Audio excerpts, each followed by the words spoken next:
Denmark's new reality requires police with assault rifles to patrol Parliament's corridors. They're protecting not only Swedish artist Lars Vilks, who once drew the Prophet Muhammad as a dog and was the target of the first fatal attack in February, but also those who want to discuss free expression. Freedom of speech is really under pressure, but one simply has to continue the work one is doing. That's how I look upon it.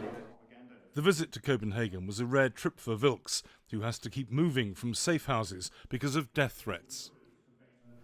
You have to be very careful, because if you are discovered, you have to move. And I have been moving several times already. So it's a kind of prisoner. You're living in that kind of life.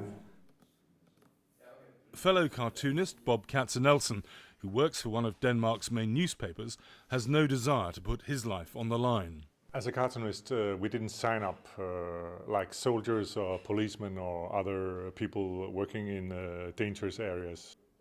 Instead of things calming down, they have escalated. You have to think once or twice about how you're going to approach certain topics, in specific religious subjects. So that has changed. Do I stick my neck out then and risk my head being cut off? Denmark is at war right now, and people in our society are willing to take up arms and fight against our way of living. This prominent free speech advocate is alarmed by increasing self-censorship in the Danish media.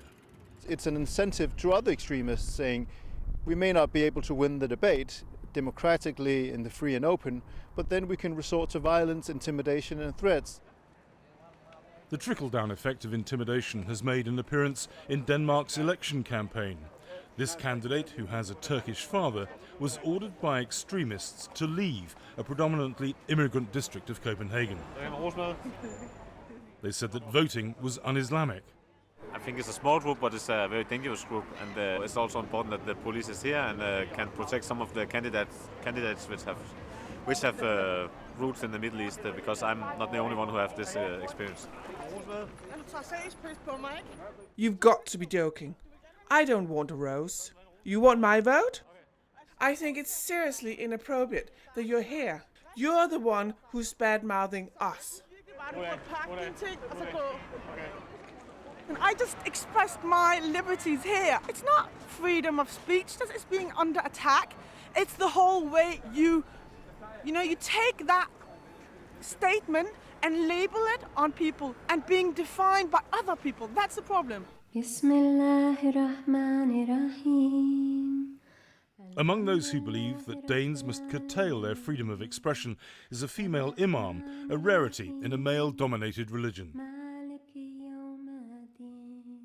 I think it's more important to ask the questions, how can we understand each other?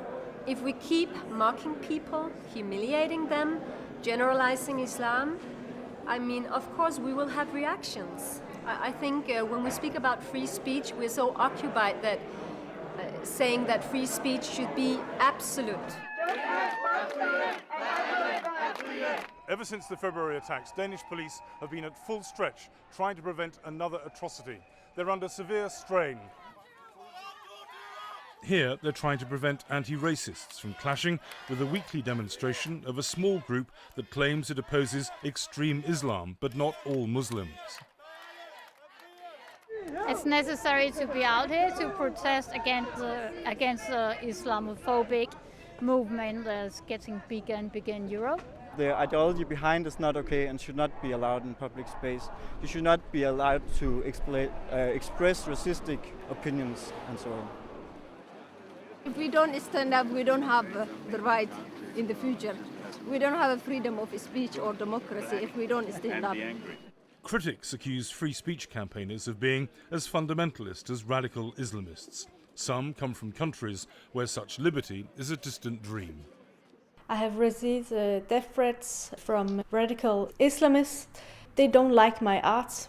The society I want to have in the future, also for my child, it's a free society that you can stand up and say whatever you want to say.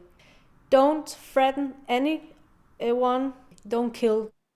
Nearly 10 years after Denmark outraged the Muslim world with the Mohammed cartoons, the debate over free speech is more fraught than ever.